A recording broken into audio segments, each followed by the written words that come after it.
어느 날 아침 당신이 눈을 떴을 때 자신도 모르는 사이에 누군가의 빚보증인이 되어 있었다면 어떻게 하시겠습니까?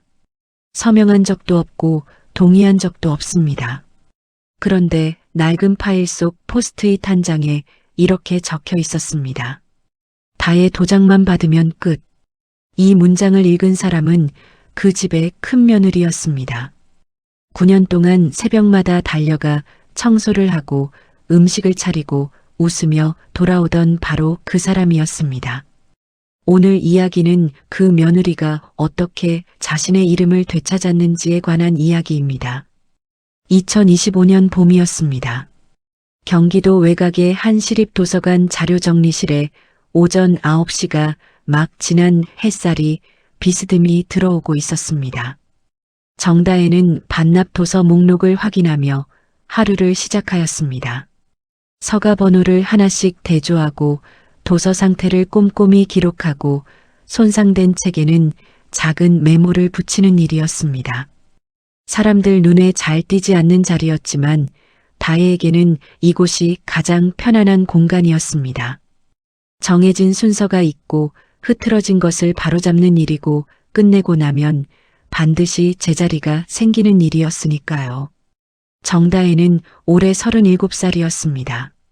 25에 이 도서관에 처음 출근하였고 28배 박준호와 결혼하였습니다. 지금은 결혼한 지 꼭 9회째가 되는 해였습니다.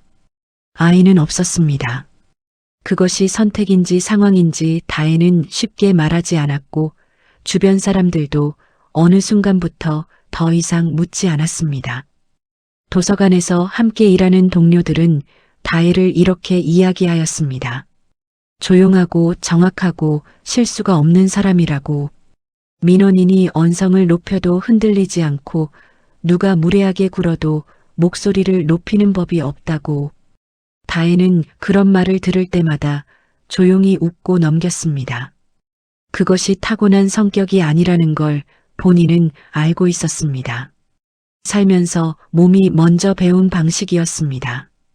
다혜는 전라도 광주의 작은 동네에서 자랐습니다. 아버지는 다혜가 초등학교 저학년 때 집을 나갔고 어머니 혼자 두 딸을 키웠습니다. 형편이 넉넉하지 않았지만 집안은 늘 정돈되어 있었습니다. 어머니는 퇴근하고 돌아와서도 반드시 부엌을 닫고 물건을 제자리에 돌려놓고 이불을 단정히 개셨습니다. 어린 다혜는 그 모습을 매일 보며 자랐습니다. 정리된 공간이 사람을 버티게 해준다는 것을 다혜는 말보다 먼저 몸으로 알았습니다. 고등학교 시절 다혜는 반에서 조용한 편이었지만 속에 소신이 있는 아이였습니다. 불합리한 일에는 가만히 있지 못하였고 누군가 억울하게 당하는 상황에서는 먼저 손을 들었습니다. 담임 선생님은 다혜를 두고 말이 없어도 필요한 순간에는 반드시 나서는 아이라고 하였습니다. 그러나 사회에 나오면서 그 소신은 조금씩 작아졌습니다. 직장에서 결혼 후 시댁에서 다혜는 표현보다 침묵이 더 안전하다는 것을 배웠습니다. 정확히는 침묵이 갈등을 줄여준다고 스스로를 설득하였습니다. 남편 박준호는 나쁜 사람이 아니었습니다. 다혜도 그것은 인정하였습니다. 회사를 성실히 다녔고 큰 소리를 내는 사람도 아니었습니다. 다만 불편한 일이 생기면 언제나 가족이니까 이해라는 말로 상황을 마무리하는 사람이었습니다. 그리고 그 말이 향하는 방향은 늘 다혜 쪽이었습니다. 다혜는 그 말을 들을 때마다 잠시 무언가를 말하려다 멈추곤 하였습니다. 말을 꺼내는 것보다 참는 것이 더 적은 에너지를 쓰는 일처럼 느껴졌기 때문이었습니다. 시어머니 홍미자는 동네에서 작은 반찬 가게를 운영하였습니다. 부지런하고 사교성이 좋아서 아는 사람이 많았고 개 모임도 여러 개 들고 있었습니다. 다혜는 처음에 시어머니를 보며 대단하다고 생각하였습니다. 일도 하면서 집도 꾸리는 강한 분이라고 느꼈습니다. 그러나 결혼 생활이 쌓여갈수록 다혜가 그 집에서 차지하는 자리가 무엇인지 조금씩 눈에 들어오기 시작하였습니다. 결혼 초부터 시댁에 모임이 있는 날이면 다혜는 빠짐없이 불려갔습니다. 새벽 6시에 도착해서 청소를 마치고 음식 재료를 손질하고 상을 차리고 설거지를 마쳐야 그제야 집으로 돌아올 수 있었습니다. 동서 이소정은 나중에 시댁 식구가 되었지만 이런 일에서는 자연스럽게 빗겨나 있었습니다. 다혜가 무언가를 물으면 이소정은 언제나 같은 말을 하였습니다. 형님이 이 집 큰 며느리잖아요. 그 말 한마디면 더 이상 이야기가 이어지지 않았습니다. 다혜는 그 말이 얼마나 정교하게 자신을 침묵시키는지 알면서도 매번 그 자리에서 멈추었습니다. 그런 날들이 쌓였습니다. 다혜는 참는 것이 미덕이라고 믿던 시절을 지나 이제는 갈등을 피하는 것이 더 현명하다고 스스로를 납득시키는 단계에 와 있었습니다. 도서관에서는 흐트러진 책을 바로잡는 사람이었지만 집에서는 자신이 흐트러지는 것을 그냥 두는 사람이었습니다. 그것이 오래 지속되면 결국 어떤 균열이 오는지 다혜는 아직 알지 못하였습니다. 그날도 시어머니에게 연락이 왔습니다. 모임 준비가 있으니 일찍 와달라는 말이었습니다. 다혜는 늘 하던 대로 새벽에 시댁으로 향하였습니다. 안방 장식장 뒤편을 닦다가 먼지가 쌓인 낡은 파일 하나를 발견한 것은 그날 아침이었습니다. 무심코 펼쳐든 파일 안에는 개모임 회원 명단과 대출 관련 메모들이 빼곡히 적혀 있었습니다. 그리고 다혜는 그 안에서 자신의 이름을 발견하였습니다. 서명하지 않은 자리에 동의한 적 없는 항목 옆에 다혜의 이름이 조용히 적혀 있었습니다. 파일 뒷표지 안쪽에 붙은 포스트잇이 눈에 들어왔습니다. 다혜 도장만 받으면 끝. 다혜는 그 자리에서 한동안 움직이지 못하였습니다. 손끝이 차가워졌습니다. 9년이라는 시간이 한꺼번에 머릿속을 지나갔습니다. 새벽 청소와 이름 없는 봉사와 큰 며느리라는 이유로 감당해온 모든 것들이 한꺼번에 떠올랐습니다. 그리고 다혜는 처음으로 이 질문을 자신에게 던졌습니다. 이것이 정말 가족이라는 이름으로 허용될 수 있는 일인지를요. 파일을 조용히 제자리에 돌려놓고 앞치마를 다시 고쳐 맸습니다. 아직은 때가 아니었습니다. 하지만 다혜는 알 수 있었습니다. 무언가가 돌이킬 수 없이 바뀌기 시작하였다는 것을, 그리고 그 시작이 바로 오늘이라는 것을. 파일을 발견한 날로부터 사흘이 지났습니다. 다혜는 그 사흘 동안 잠을 제대로 이루지 못하였습니다. 눈을 감으면 포스트잇의 문장이 떠올랐습니다. 다혜 도장만 받으면 끝. 단 6글자였습니다. 그런데 그 6글자가 9년을 통째로 뒤집는 것처럼 느껴졌습니다. 다혜는 천장을 바라보며 몇 번이고 같은 생각을 반복하였습니다. 내가 잘못 읽은 것은 아닐까? 다른 맥락이 있는 것은 아닐까? 그러나 아무리 다르게 해석하려 해도 그 문장이 향하는 방향은 하나뿐이었습니다. 자신의 이름이 자신도 모르는 거래에 쓰이려 하였다는 것이었습니다. 도서관에서 돌아온 목요일 저녁이었습니다. 다혜는 밥상을 차리면서 어떻게 말을 꺼낼지 머릿속으로 여러 번 정리하였습니다. 자극적인 말을 쓰지 말자고 다짐하였습니다. 감정을 앞세우지 말자고도 다짐하였습니다. 그냥 사실만 이야기하자고 생각하였습니다. 준호가 퇴근하고 들어와 소파에 앉을 때까지 다혜는 부엌에서 숨을 고르고 있었습니다. 다혜는 국을 뜨면서 조심스럽게 입을 열었습니다. 어머니 댁 장식장 뒤에서 파일 하나를 봤는데 거기에 대출 관련 메모가 있더라. 내 이름이 적혀 있었어. 내가 모르는 일인데. 준호는 리모컨을 내려놓으며 다혜를 바라보았습니다. 그 표정은 대화를 시작하는 사람의 얼굴이 아니었습니다. 이미 결론이 정해진 사람의 얼굴이었습니다. 그게 뭐 어때서? 가족끼리 서로 돕는 거잖아. 다혜는 잠시 말을 멈추었습니다. 그리고 다시 천천히 이야기하였습니다. 돕는 거랑 내가 모르는 사이에 보증을 세우는 건 다른 문제잖아. 나한테 말이라도 먼저 해줬으면 좋았을 텐데. 준호는 젓가락을 들면서 짧게 대답하였습니다. 그냥 준비 중인 거야. 아직 아무것도 확정된 것도 없는데 왜 그렇게 예민하게 구는 거야? 가족이잖아, 우리가. 가족이잖아. 다혜는 그 말을 속으로 천천히 되새겼습니다. 9년 동안 그 말을 얼마나 많이 들었는지 생각하였습니다.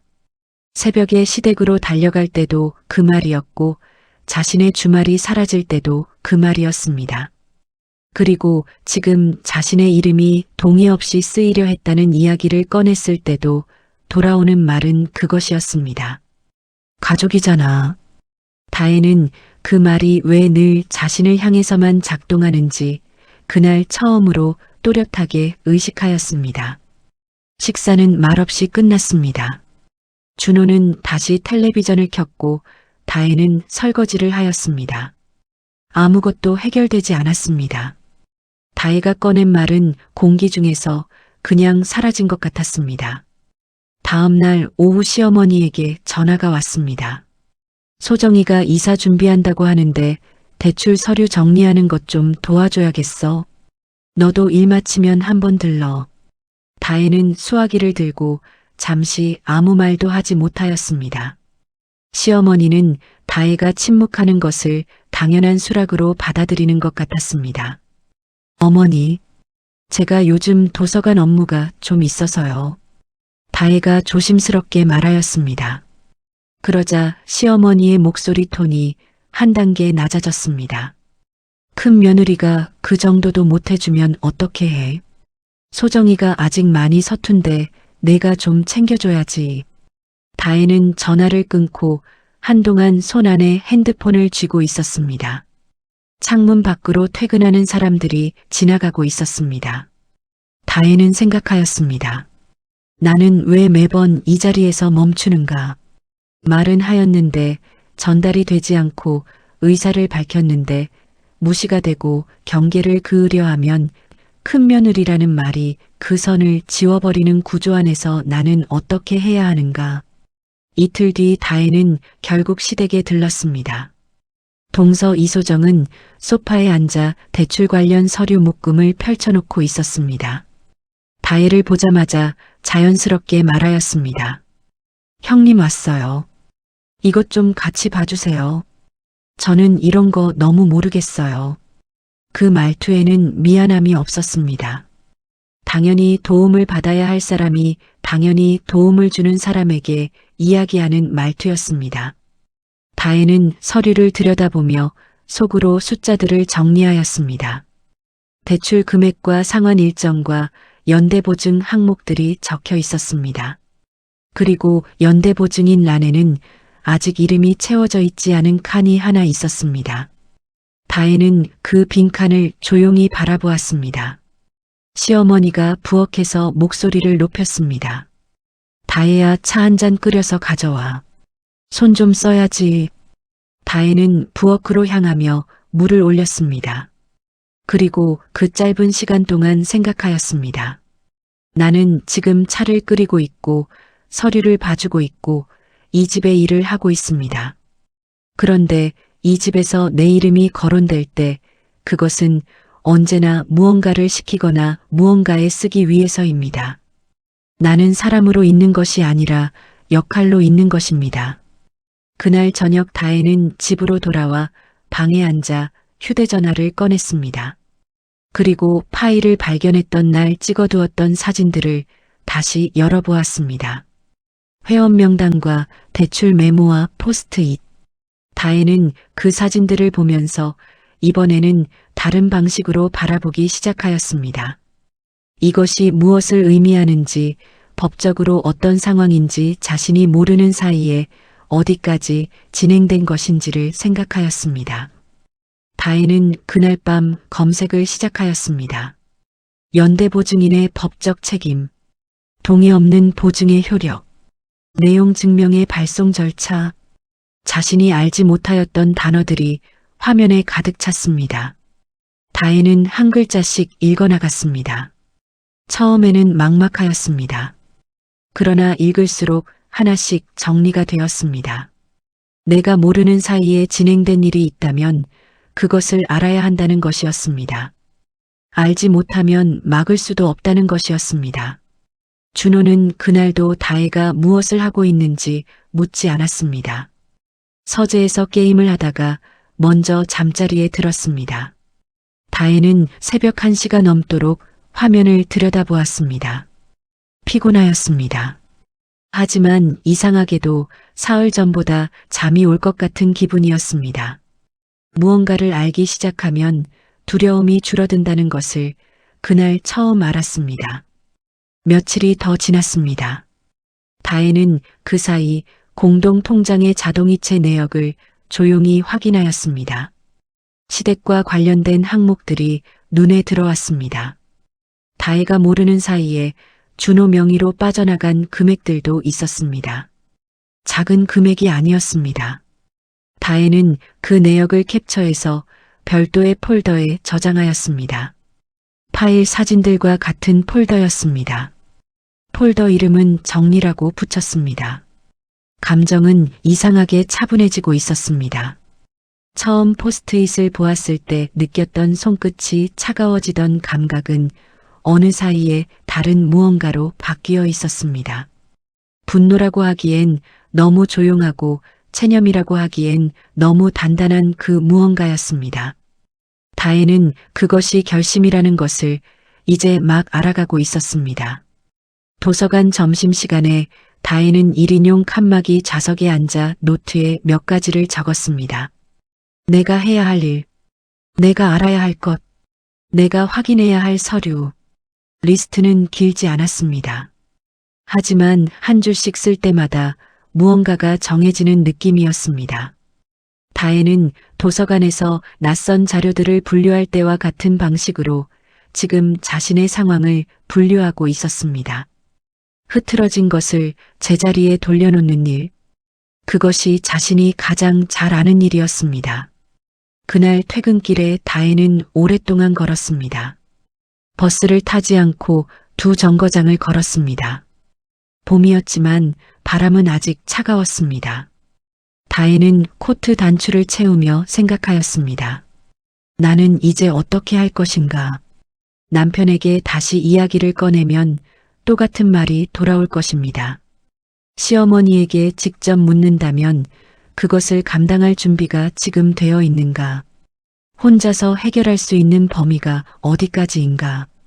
다혜는 도서관에서 이따금 법률 관련 자료를 안내하며 알게 된 얼굴이 하나 있었습니다.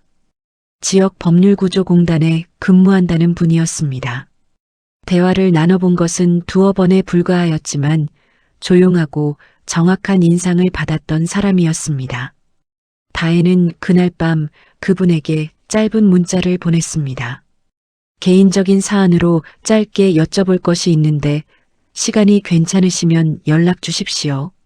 문자를 보내고 나서 다혜는 핸드폰을 책상 위에 엎어놓았습니다. 가슴이 조금 빠르게 뛰었습니다. 아직 아무것도 결정된 것은 없었습니다. 하지만 다혜는 느꼈습니다. 이번에는 참고 넘기는 것으로 끝나지 않을 것이라는 것을, 누군가에게 이야기해야 한다는 것을, 그리고 그 첫 번째 이야기를 꺼내는 사람이 자신이 되어야 한다는 것을, 그것만이 지금 다혜가 확신하는 것이었습니다. 법률구조공단 상담실은 작고 조용한 곳이었습니다. 창문 하나 없이 형광등만 켜진 방이었지만 다혜에게는 그 공간이 오히려 편안하게 느껴졌습니다.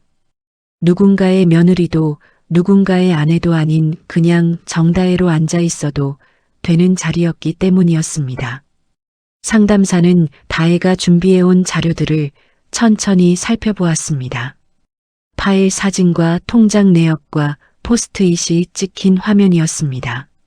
다혜는 말을 고르며 천천히 설명하였습니다. 제가 동의한 적이 없는데 제 이름이 연대보증인 자리에 거론된 정황이 있습니다. 아직 서명이 이루어진 것은 아니지만 진행 중인 것으로 보입니다. 상담사는 자료를 내려놓으며 말하였습니다. 동의 없는 보증은 효력이 없습니다. 그리고 이 정황만으로도 사전에 의사를 명확히 해두는 것이 맞습니다. 내용 증명을 통해 본인이 보증 의사가 없다는 것을 공식적으로 남겨두시는 게 좋겠습니다. 다혜는 그 말을 들으며 처음으로 안도감이 밀려오는 것을 느꼈습니다. 자신이 예민한 게 아니었습니다. 불안을 만들어낸 것이 아니었습니다. 실제하는 문제가 있었고 그것을 알아챈 것이었습니다. 다혜는 상담실을 나오면서 창문 없는 그 방이 왜 편안하였는지 비로소 알았습니다. 거기서는 자신의 말이 지워지지 않았습니다. 그로부터 나흘이 지났습니다. 시어머니에게 또 연락이 왔습니다. 이번에도 소정의 대출 서류 건이었습니다. 이번 주 안에 마무리해야 하니 와서 같이 봐달라는 말이었습니다. 다혜는 전화를 받으며 숨을 한번 고르었습니다. 그리고 대답하였습니다. 어머니, 제가 직접 가서 말씀드릴게요. 시댁에 도착하였을 때 시어머니와 이소정이 거실에 함께 있었습니다. 소파 위에는 대출 서류 묶음이 펼쳐져 있었습니다. 이소정이 자연스럽게 자리를 내주며 말하였습니다. 형님 왔어요. 이것 좀 같이 봐주세요. 다혜는 자리에 앉지 않았습니다. 가방을 내려놓으며 조용히 앞치마를 풀었습니다. 오는 길에 걸쳐두었던 낡은 앞치마였습니다. 그것을 개어서 식탁 위에 올려두었습니다. 어머니, 제가 오늘은 서류를 보러 온 게 아니에요. 다혜의 목소리는 떨리지 않았습니다. 시어머니가 미간을 좁히며 다혜를 바라보았습니다. 그러자 다혜는 가방에서 출력해온 사진들을 꺼내 식탁 위에 천천히 펼쳐놓았습니다. 회원 명단 사진과 메모 사진과 포스트잇이 찍힌 사진이었습니다. 왜 제 도장을 마음대로 쓰려고 하셨어요? 거실이 조용해졌습니다. 시어머니는 입을 열었다가 다시 닫았습니다. 이소정은 서류 묶음에서 시선을 내리깔았습니다. 아무도 쉽게 대답하지 못하였습니다. 다혜는 그 침묵을 기다렸습니다. 예전 같았으면 그 침묵을 깨기 위해 자신이 먼저 말을 보탰을 것이었습니다. 하지만 이번에는 그러지 않았습니다. 시어머니가 결국 먼저 말하였습니다. 그게 뭐 그리 크게 잘못된 거야. 가족끼리 돕자는 건데. 다혜는 고개를 끄덕이며 대답하였습니다. 돕는 건 좋습니다. 그런데 제 동의 없이 제 이름을 쓰려 한 건 돕는 게 아닙니다. 저는 이 건에 보증 의사가 없다는 것을 이미 서면으로 남겨두었습니다. 시어머니의 표정이 굳었습니다. 내용 증명이라는 말을 다혜가 꺼내는 순간 거실의 공기가 달라지는 것을 다혜도 느낄 수 있었습니다. 잠시 후 준호가 현관을 열고 들어왔습니다. 서로 연락이 된 것인지 그는 이상하리만큼 마침 그 시간에 나타났습니다. 준호는 상황을 파악하고는 다혜에게 말하였습니다. 집에서 이야기하자. 여기서 이러지 말고. 다혜는 준호를 바라보았습니다. 그리고 말하였습니다. 집에서는 늘 내 말이 지워졌어. 그 말 한마디가 거실에 오래 남았습니다. 준호는 아무 말도 하지 못하였습니다. 다혜는 식탁 위의 사진들을 차분하게 다시 가방에 넣었습니다. 그리고 앞치마는 그대로 식탁에 두고 자리에서 일어났습니다. 집으로 돌아오는 길에 다혜는 이상하게도 울지 않았습니다. 가슴이 두근거리긴 하였지만 그것은 두려움이 아니었습니다. 오래 참고 있던 무언가가 제자리를 찾기 시작하는 감각이었습니다. 다혜는 걸으면서 생각하였습니다. 나는 오늘 소리를 지르지 않았습니다. 눈물을 보이지 않았습니다. 그냥 있었던 일을 있었다고 말하였습니다. 그것만으로 충분하였습니다. 그날 이후 다혜는 조용히 움직이기 시작하였습니다. 먼저 공동통장의 자동이체 항목 가운데 시댁과 연결된 것들을 정리하였습니다. 준호와 상의 없이 할 수 없는 것들은 메모해 두었습니다. 그리고 본인 명의의 적금 통장을 새로 개설하였습니다. 크지 않은 금액이었지만 그것은 숫자가 아니라 경계선이었습니다. 내 이름으로 내가 관리하는 것이 있어야 한다는 선이었습니다. 법률구조공단 상담사에게도 다시 연락하였습니다. 이번에는 보증 관련 내용 증명 발송을 공식적으로 요청하였습니다. 발송인은 정다혜였고 수신인은 시어머니와 이소정이었습니다. 다혜는 그 서류에 서명을 하면서 손이 떨리지 않는 것을 스스로 확인하였습니다. 시어머니는 그 이후 며칠 동안 연락을 하지 않았습니다. 이소정도 마찬가지였습니다. 집안에는 어색한 정적이 흘렀습니다.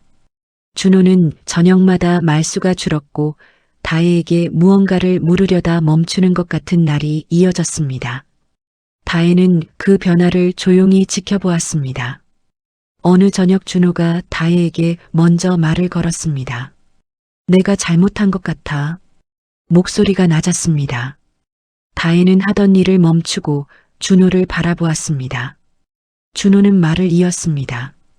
엄마 편이 되는 게 당연한 것처럼 생각했는데 내 입장은 제대로 들은 적이 없었던 것 같아.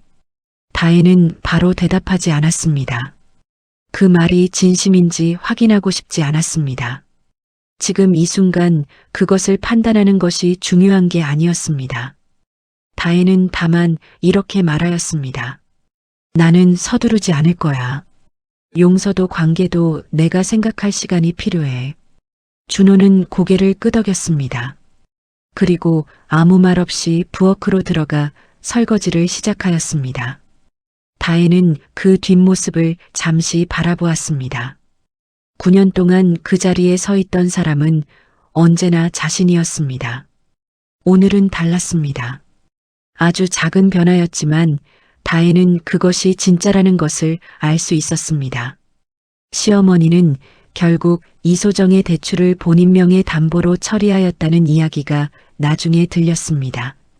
다혜를 보증인으로 세우는 것이 어려워지자 다른 방법을 찾은 것이었습니다. 이소정도 그 과정에서 처음으로 자신의 대출을 자신이 감당해야 한다는 현실을 마주하게 되었습니다. 누군가가 대신 정리해주기를 기다리는 것만으로는 되지 않는 일이 있다는 것을 그제야 알게 된 것이었습니다. 다혜는 그 이야기를 듣고 나서 특별한 감정을 느끼지 않았습니다.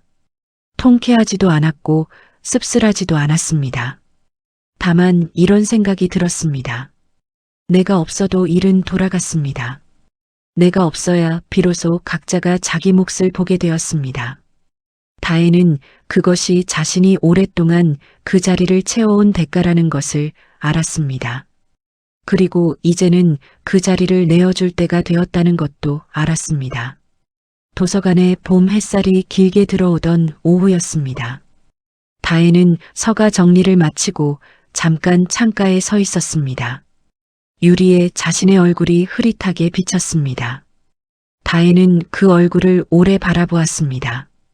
이 얼굴이 누군가의 며느리 역할이 아니라 정다혜라는 사람의 얼굴로 보이기 시작한 것이 언제부터였는지 생각하였습니다. 그리 오래된 일이 아니었습니다. 그러나 그것으로 충분하였습니다. 시작이 있으면 다음이 있다는 것을 다혜는 이제 알고 있었습니다. 봄이 끝나가고 있었습니다. 도서관 창밖으로 초록이 짙어지던 어느 오후 다혜는 새로운 프로젝트 요청서를 받았습니다. 도서관 측에서 기획한 일인 가구생활 기록 프로젝트였습니다. 혼자 사는 사람들의 일상과 공간을 기록하고 그것을 자료로 남기는 작업이었습니다.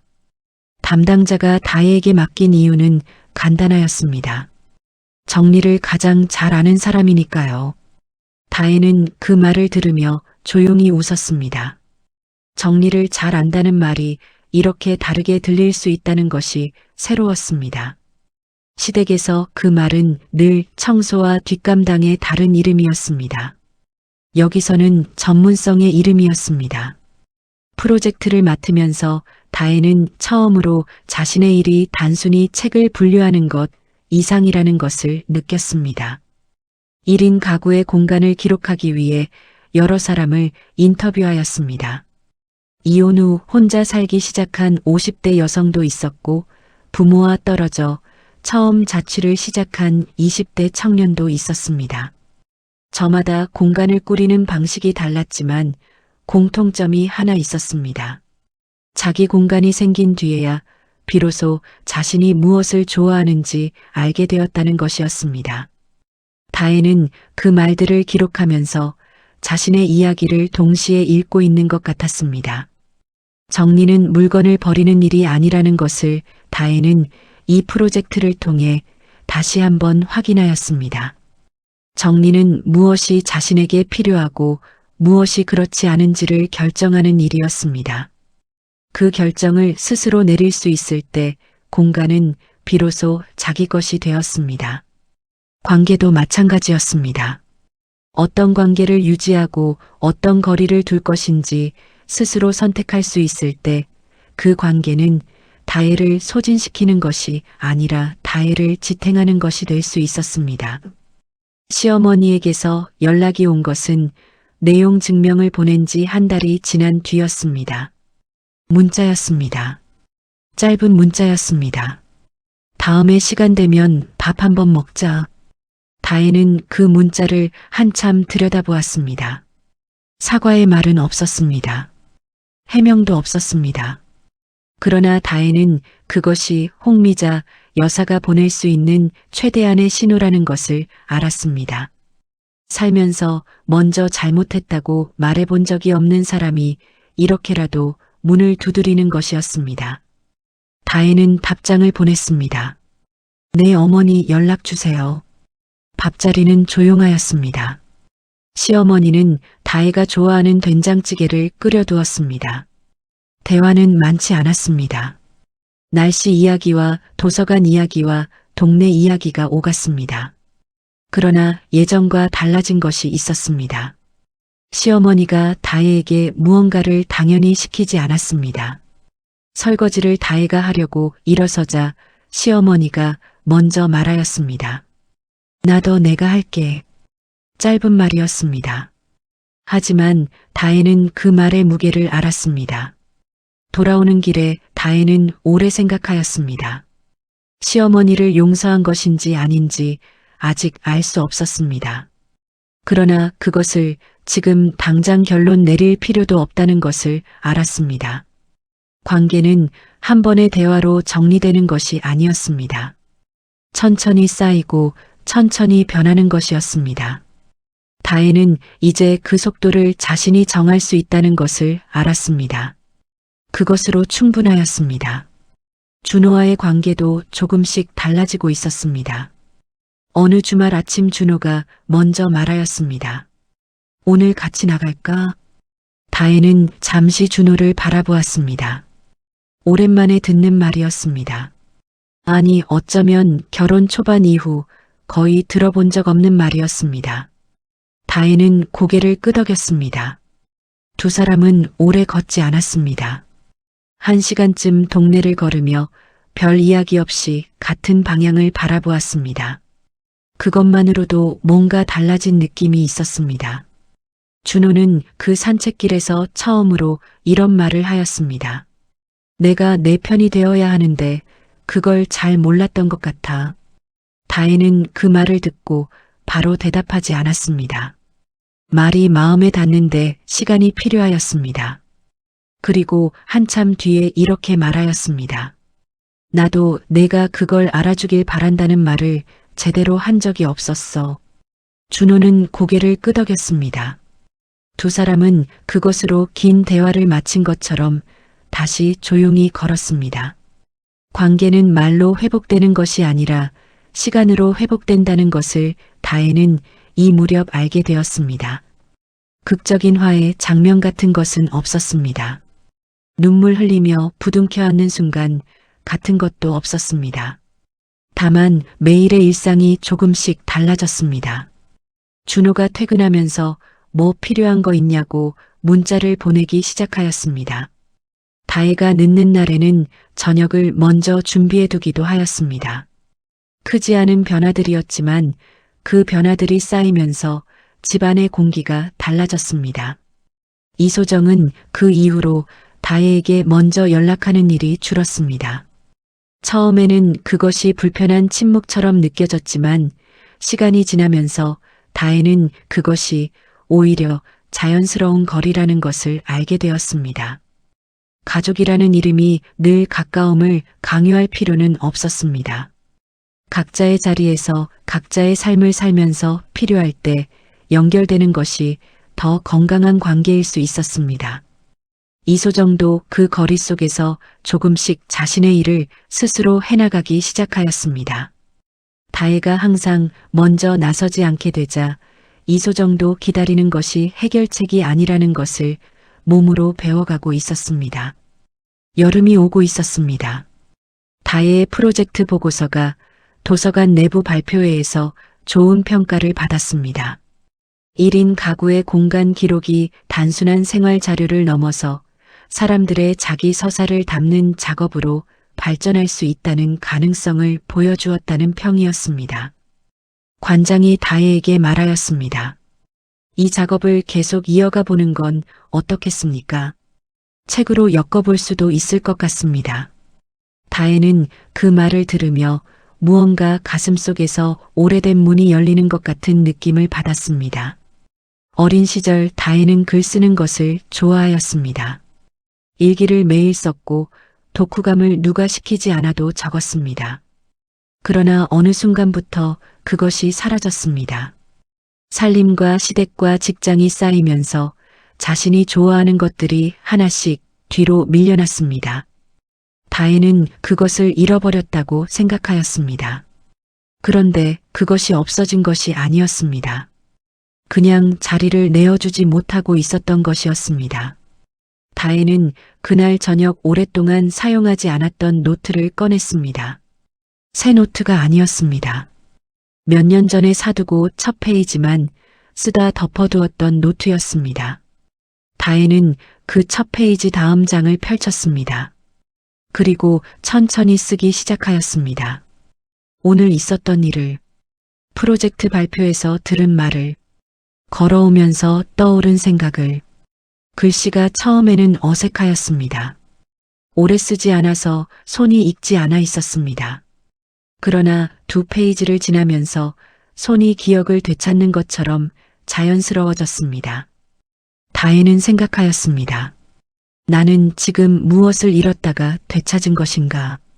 용기인가, 자존심인가, 아니면 그냥 자기 자신인가? 한참을 생각하다가 다혜는 그것이 이름이라는 것을 알았습니다. 정다혜라는 이름이었습니다. 누군가의 며느리나 아내나 큰형님이 아닌 정다혜라는 사람의 이름이었습니다. 그 이름을 잃어버린 것이 한순간의 일이 아닌 것처럼 되찾는 것도 한순간의 일이 아니었습니다. 조용히 조금씩 그리고 단단하게 되찾아가는 중이었습니다. 창문 밖으로 저녁 바람이 들어왔습니다. 다혜는 노트를 내려놓고 잠시 그 바람을 느꼈습니다. 유리창에 자신의 얼굴이 흐릿하게 비쳤습니다. 다혜는 그 얼굴을 피하지 않고 바라보았습니다. 눈가에 작은 주름이 생긴 얼굴이었습니다. 9년의 시간이 담긴 얼굴이었습니다. 예쁘지 않을 수도 있었습니다. 그러나 다혜는 그 얼굴이 싫지 않았습니다. 살아온 사람의 얼굴이었으니까요. 그리고 앞으로 살아갈 사람의 얼굴이기도 하였으니까요. 다혜는 다짐하였습니다. 내 동의 없이 내 삶에 들어오는 일은 없도록 할 것이라고. 그 다짐은 선언이 아니었습니다. 소리를 높이는 결심이 아니었습니다. 그냥 그렇게 살겠다는 것이었습니다. 오늘도 내일도 모레도 그렇게 살다 보면 그것이 자신의 일상이 될 것이었습니다. 다혜는 그것으로 충분하다고 느꼈습니다.